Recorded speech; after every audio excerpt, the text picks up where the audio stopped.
ونقول بسم الله الرحمن الرحيم. أولا أنا أسفة للتأخير كالعادة في لاتو هري وعجني يوم الخميس أو ليلة الخميس. كالعادة وقعت مني الحلقات، بس أنا انشغلت بالفعل في الشغل والكسل وكمان كاس العالم عشان نبقى صراحة كده اهو. طبعا في السؤال الاعتراضي بتاع كل 4 سنين، ازاي نرجع نتفرج على دوري اللطائف والظرائف والعجائب بتاعنا. على أي حال، أولا أنا كنت عايزة أقول مبروك للمغرب وشرفونا، وكان أجمل انتصار للعرب والأفريقيا بالفعل في البطولة دي. هي المغرب الأندر دوجز الحقيقيين. على أي حال، أنا كنت في الفترة دي ما كنتش قاعدة كسولة قوي. أنا كنت شغالة على تكملة قصة البنت الأرستقراطية صفصف، أشهر معالجة روحية في مصر في القرن العشرين، اللي أصبحت زوجة ملك الجن الأحمر طبقا لقنوات اليوتيوب ومشاهير السوشيال ميديا من اليوتيوبرز المصريين في القرن 21. صفصف كانت بالنسبة لي زي الرابت هول، أو صفصف كانت عاملة زي الأرنب اللي كان ماسك ساعة كبيرة، وأليس اللي هي أليس بلاد العجائب مشيت وراه ووقعت في جحره، ومن الجحر دوت دخلت على عالم العجائب.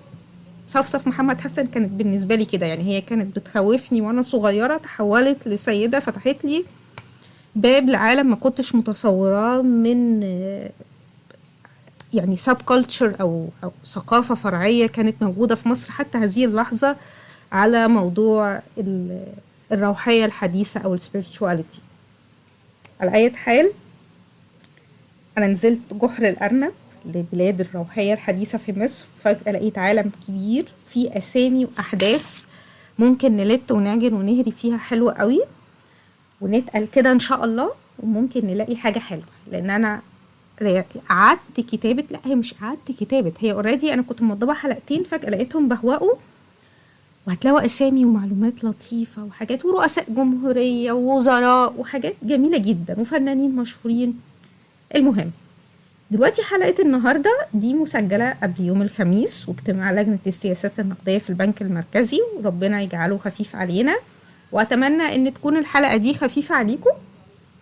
دلوقتي الأسبوع الماضي يوم 8 ديسمبر حصلت حاجة في مدرسة في إمبابة أو جمهورية إمبابة الشقيقة أو إمارة إمبابة، يعني هي تنفع إمارة وتنفع جمهورية ومقاطعة، يعني إمبابة.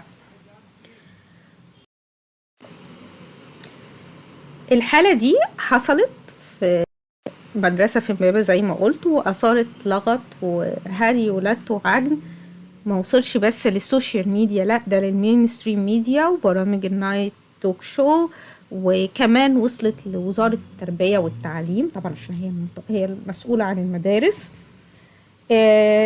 طبقا للرواية المعروفة، اليوم 8 ديسمبر كان في امتحانات الشهر، وكان في مجموعة من البنات في حمام في مدرسة للبنات. البنات دولت اجتمعوا عشان يلعبوا لعبة اسمها تشارلي and هيل بروك لوس، وأبواب الجحيم انفتحت حرفيا في هذه المدرسة.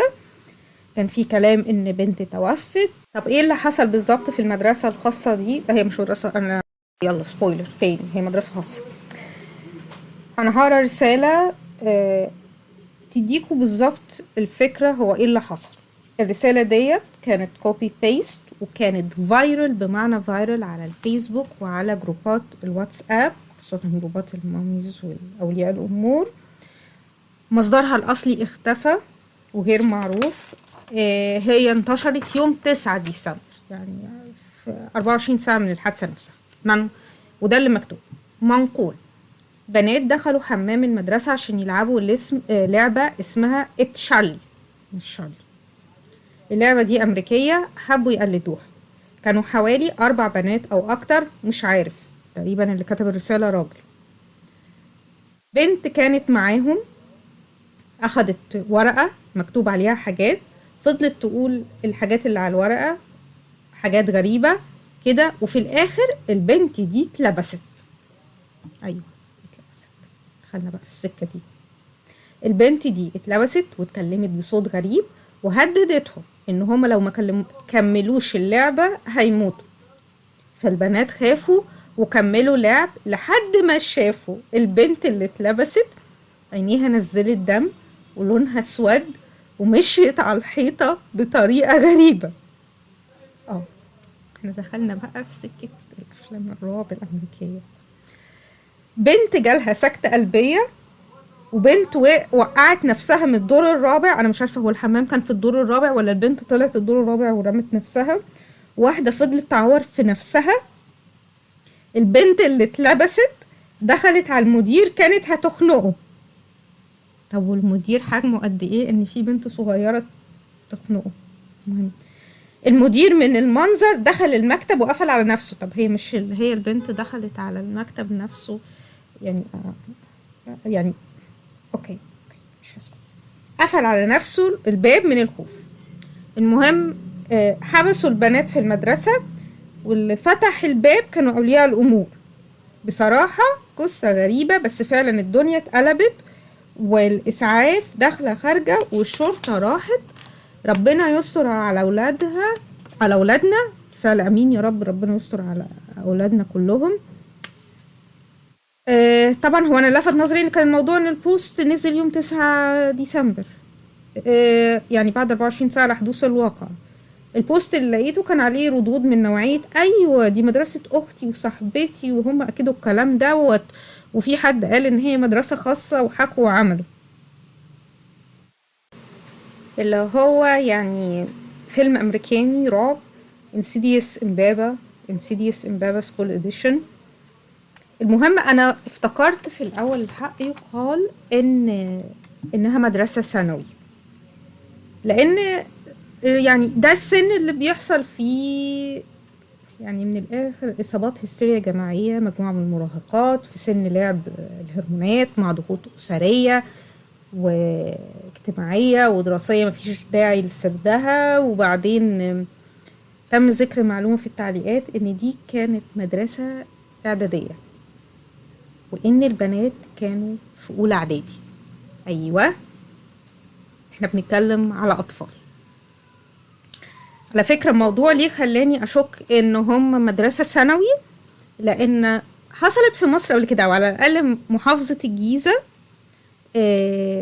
حاجة مماثلة، بس هحكي لكم الموضوع ده قدام. ولسه احنا ما خلصناش حكاية الفيل قبل الدرفيل، اوكي يعني نخلص حاجة. دلوقتي في نفس اليوم فتحت التيك توك ولقيت وقت ما انا كنت بحاول اعمل جولة التيك توك اللطيفة عن المونديال، فتحت لقيت فيديو جايلي من مدرسة في امبابة، نفس المدرسة طلع اسمها مدرسة المستقبل، وقدامها تجمهر ومن أولياء الأمور من معظمهم من السيدات، وطبعا بقى بينهم عربية إسعاف وصراخ من نوعية يا لهوي ويا خرابي والكلام ده كل ده بسبب تشارلي. المهم ده خلاني أدور، وصراحة لقيت معلومات أكتر في موقع العين الإماراتية الإخبارية. الموقع ألف تقريره المنشور يوم 10 ديسمبر. أنا أسفة، أنا كان التيك توك كان يوم 10 ما كانش يوم 9. الموقع ألف تقريره المنشور يوم 9 الموقع ألف تقريره المنشور يوم 10 ديسمبر عن مصادر أمنية إن فتاتين أو طالبتين أصيبتا بضيق في التنفس نتيجة للعبة كتم النفس تشارلي. وأكدت المصادر مغادرة الفتاتين المستشفى بعد إسعافهما وإخضاعهما للعناية الطبية الفائقة.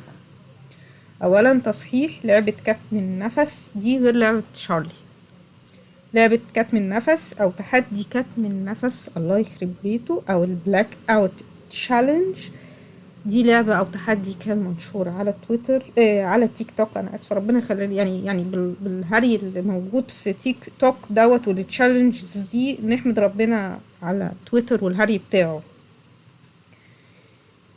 البلاك اوت تشالنج هو تحدي ان العيال تكتم نفسها من الاخر لغايه ما يغمى عليها وهي بتتصور واصحابهم يفوقوا. يعني مش عارفه فين يعني ايه الحلاوه اللي فيه. التحدي ده منتشر على التيك توك زي ما قلت لكم، واتسبب في موت أطفال بره، الله يرحمهم يعني، ربنا يصبر أهاليهم. آخرهم لسه كنت قارية عنه امبارح، ولد عنده 12 سنة في الولايات المتحدة الأمريكية. ده غير تحدي تشارلي تشالنج. اوكي، مهم نرجع لمدرسة المستقبل في امبابة. ده كلام المصادر الأمنية، ويبدو بالفعل إن كان في فتاتين أو بنتين أصيبوا، بس أصيبوا بسبب كتم النفس. في يوم الجمعة في ناس من أولياء الأمور اللي تم التعامل معاهم كشهود عيان اتكلموا مع الإعلام المصري والتلفزيون. مثلا السيد طارق سمير والد أحد الطالبات قال لمحمد البازافندي في برنامج آخر النهار إن كريمته كانت في الحمام حينما سمعت صراخ ورأت زميلتها تطير من على الأرض. المشكلة إن الأب مصدق وبيحكي بمنتهى الجدية. في شهادة تانية لأحد أولياء الأمور واسمه محمد حسني، قال إن لما وصل المدرسة لقى في تجمهر الأهالي لأخذ أطفالهم، وعند دخول المدرسة وجد طالبة رسمت على يديها صليب معكوف مثل لعبة تشارلي، وخزت نفسها بدبوس ووضعت نقطة دم على وجهها. يعني what the hell is going on؟ اولا في الرواية المنتشرة على السوشيال ميديا ان كان في بنت عورت، فضلت تعور نفسها، انا مش عارفة. غريب برضو تشارلي تشالنج ما فيهاش موضوع الصليب المعكوف دوت، ولا ان العيال تعور نفسها وكده. الغريب بقى ان احنا قاعدين دلوقتي في بلد كل الناس بتصور كل حاجة بالموبايل، مفيش حد صور مثلا من المدرسين او الاداريين او العمال فيلم الرعب اللي حاصل، والبنت اللي بتطير، والبنت اللي حاولت تخنق مدير المدرسة اللي حبس نفسه في المكتب. يعني مش عارفة هو ايه اللي بيحصل ده، يعني حاجة في قلب من بنات اولى اعدادي بعد ما خلصوا امتحان الشهر. يعني مش عارفة ده كان امتحان ايه. المهم ده اللي حصل. طب ايه لعبة تشارلي او تحدي تشارلي اللي الناس قاعدة تهزر؟ تاريخيا لعبة تشارلي هي ظهرت في يعني ليها أصول، ظهرت في أمريكا اللاتينية أو أمريكا الجنوبية، ويقال إن هي لعبة أسبانية اسمها خويجو دي لا ليبريس أو لعبة القلم الرصاص. ده أصلا. وفي 2015 انتشرت في العالم المتحدث باللغة الإنجليزية الأنجلو ساسكون الحمد لله بسبب هاشتاج تشارلي تشالنج.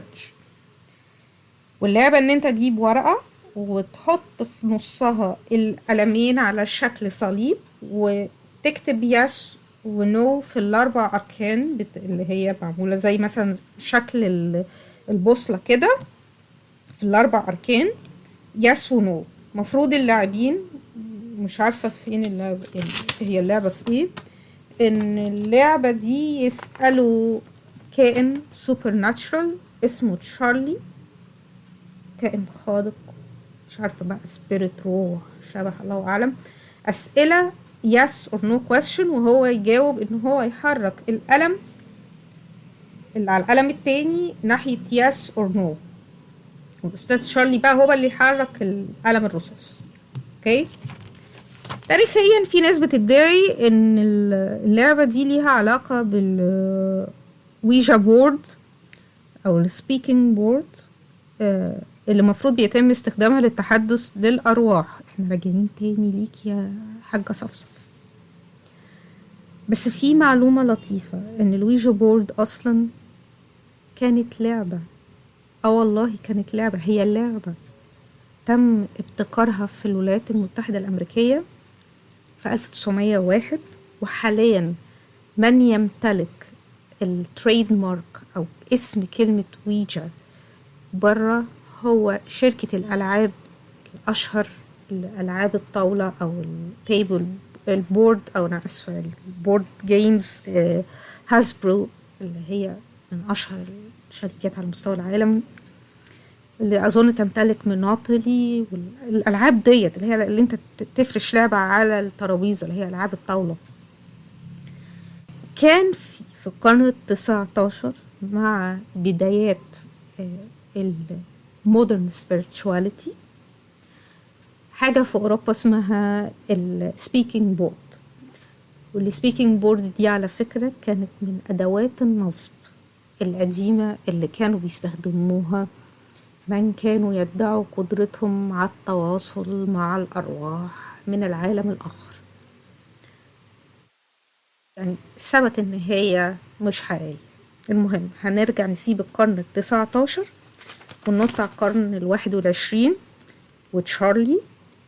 في فيلم من أفلام هوليوود استغل موضوع تشارلي تشالنج وعمل عنه فيلم، ففي عيال صدقوا الليلة دي زي ويجا بورد يعني بصراحة. مؤخرا اللعبة لقت مكانها على تيك توك بسبب المراهقين اللي بيستغلوا الإفكتس بتاع تيك توك في إظهار فيديوهات كما لو كان القلم بيتحرك لوحده والحركات العيالي دي. وتاني تشارلي غير البلاك اوت تشالنج، ده هي تاخدهم هما الاتنين. دلوقتي ايه اللي حصل في مدرسة المستقبل الإعدادية؟ يعني أنا بصراحة أنا مش دارسة علم نفس ولا كنت ولم يعني كصحفيا أنا قاعدة في من منزلهم، يعني أنا ما اشتغلت الشغل صحفي عليه القيمة، ده كله من مصادر تانية، أنا لا كلمت ولا عملت ولا نزلت. بس احنا قدام حالة كلاسيكية من هستيريا جماعية لأطفال في مجتمع أصلا مؤمن بالخرافات المتعلقة بالجن مس الجن والالتباس وكده. أنا مش عارفة الأحداث، بس ممكن البنات دول قرروا يلعبوا لعبة بلاك اوت أو يعملوا البلاك اوت تشالنج مع تشارلي، والاتنين ضربوا في بعض. ويعني كان في دليل ان في بنتين جات لهم بالفعل بلاك اوت من الحادث اللي حصل. وعندي نظرية تانية كمان، ان احنا لو بنتكلم ان هم في وقت امتحانات شهر ممكن البنات دولت معلش ما جاوبوش حلو في الامتحانات وخوفا من عقاب الاهالي او حاجة قرروا ان هم يعملوا فيلم كبير. بصراحة أنا مش هستغرب إن هي يطلع كده. طبعا فكرة إن بنات اتجمعوا في مكان نجس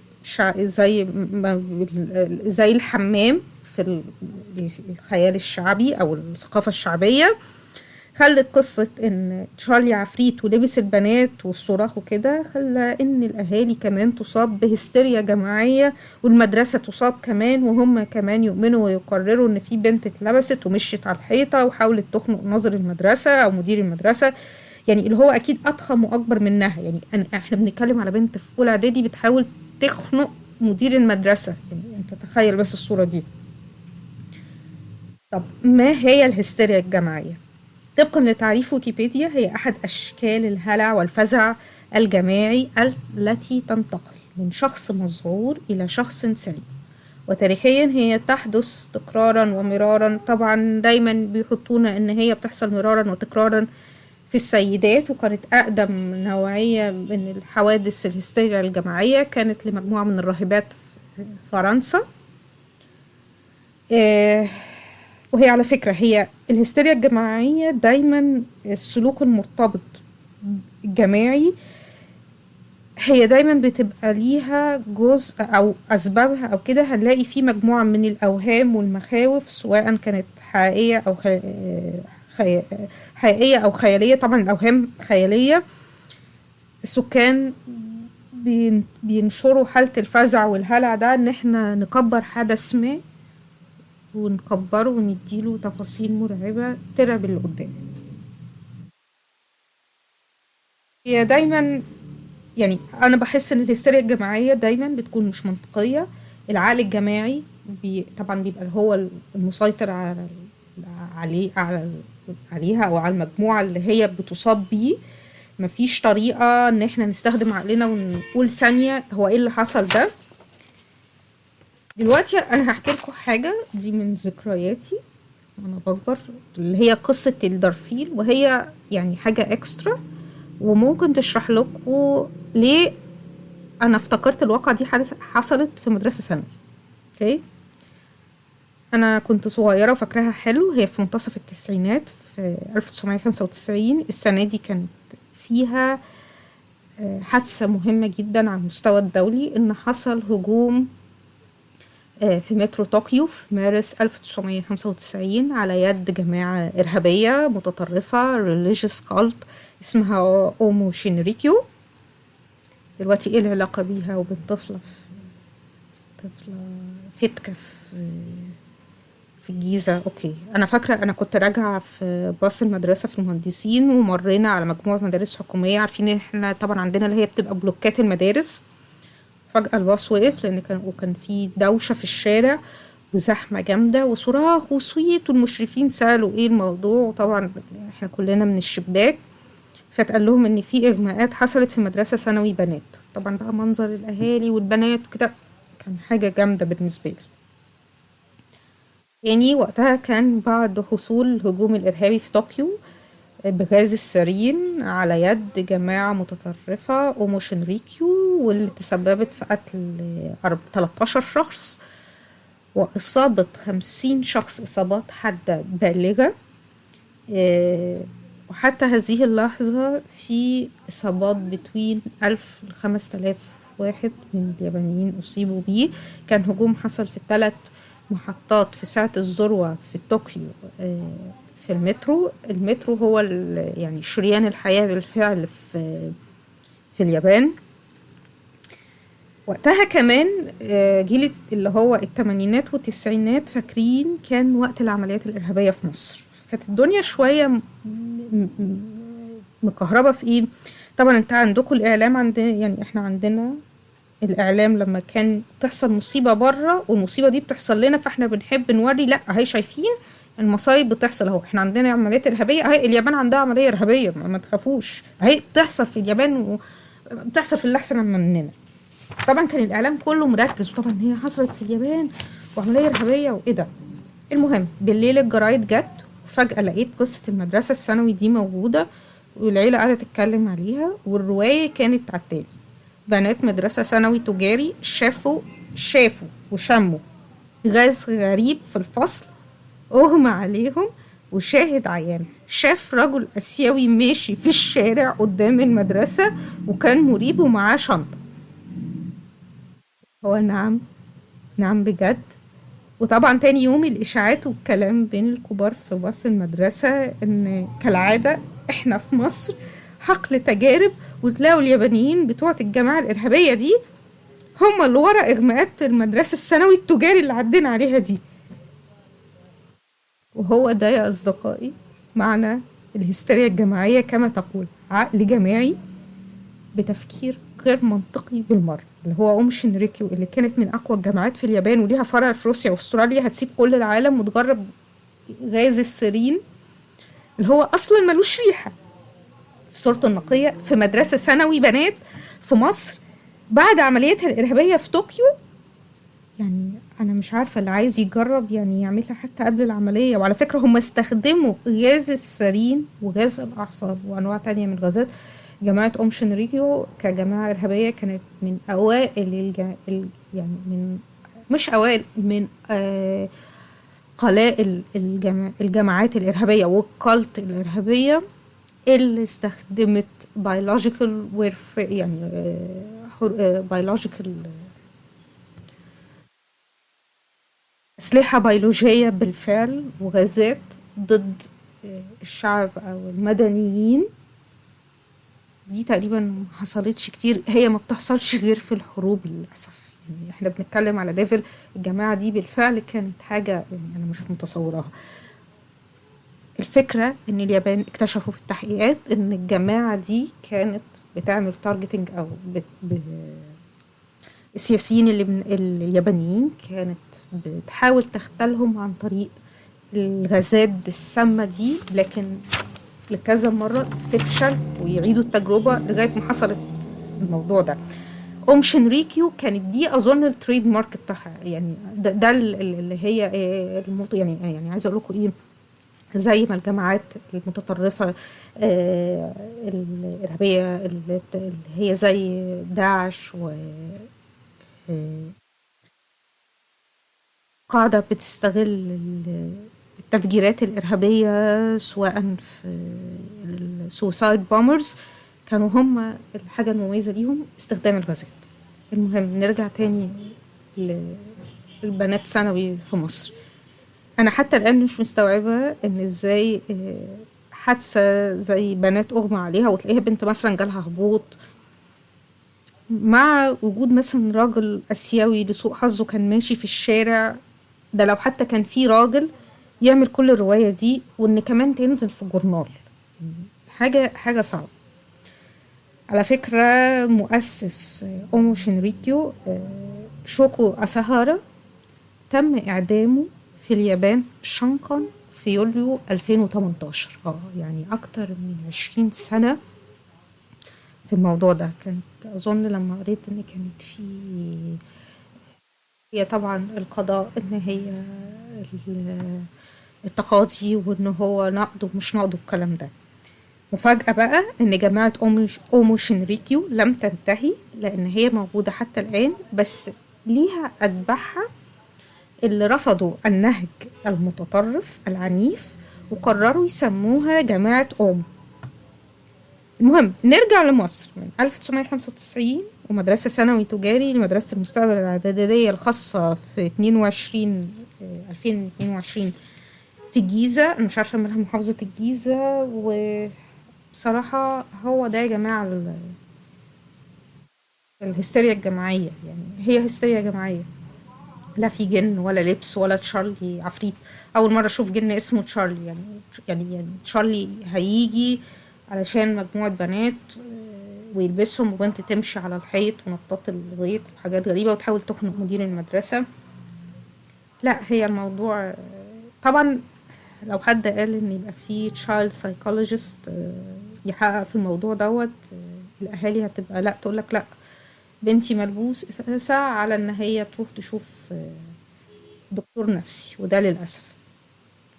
صراحة انا شايفة ان الحادثة دي هي مجرد بنات اما كانوا بيلعبوا لعبة، قرروا يعملوا لعبة تشارلي يعملوا لها دمج مع لعبة البلاك اوت الله يحرقها، كان قرار غبي، قرار اطفال بالفعل محتاج توعية، او ان هي بالفعل بنات عملت وحش في امتحان الشهر وبتحاول تلهي اهلها وتقول ان حصل كذا وكذا وكذا وكذا وكذا.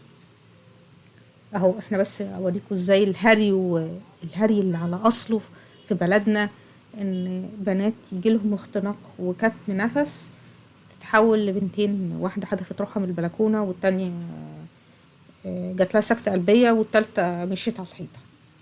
على اي حال هي دي كان هري ولاد يوم الخميس بتاعنا، ويجعل ليلتكم سعيدة يا رب، واشوفكم في حلقة تانية ان شاء الله لو فينا عمر بإذن الله وربنا أراد.